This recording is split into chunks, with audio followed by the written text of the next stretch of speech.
Hello, in front of me I've got KEYCHRON K8. In this video I'll show you how to create and assign macro.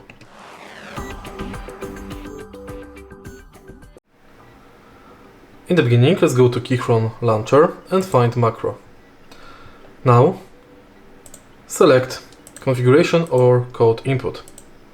Enter the macro you want to execute, or in configuration select Start Rec.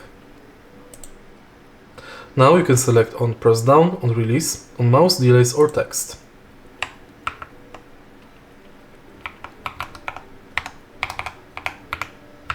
Then select Stop Rec, adjust time delay and submit.